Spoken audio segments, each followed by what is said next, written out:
নামাজ না পড়লে দুনিয়ার যেসব দুর্ভোগ শুনেছি। নামাজ ফরজ ইবাদত। নবী করিম সাল্লাল্লাহু আলাইহি ওয়াসাল্লাম বলেছেন, নামাজ সেভাবেই পড়ো যেভাবে আমাকে পড়তে দেখেছ।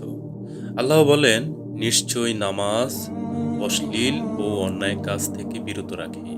আবার সময় হওয়ার সঙ্গে সঙ্গে নামাজ পড়ার কথাও এসেছে অনেক হাদিসে।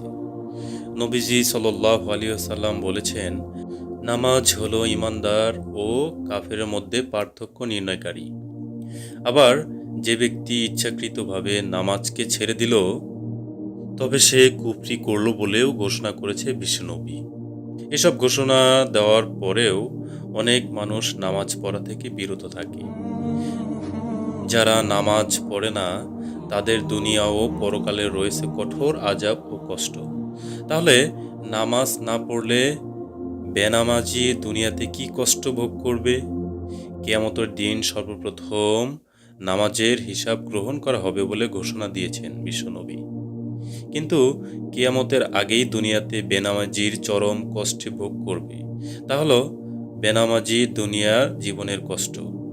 আল্লাহ তাআলা নামাজ ত্যাগকারীর দুনিয়ার জীবনে সব কাজের বরকত থেকে মহরুম বঞ্চিত করবেন।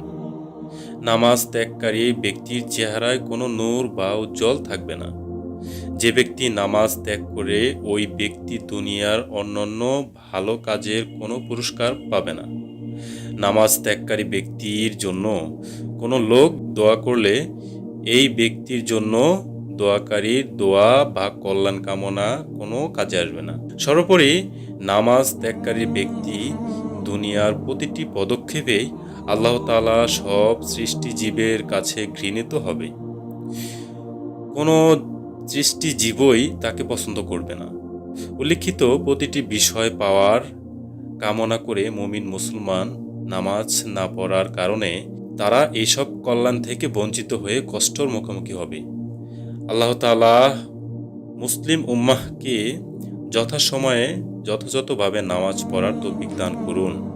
দুনিয়ার কষ্ট ও লাঞ্ছনা থেকে মুক্ত রেখে তার নৈকট্য অর্জনে নিয়মিত সময় মতো নামাজ আদায় করার তৌফিক দান করুন। আমিন।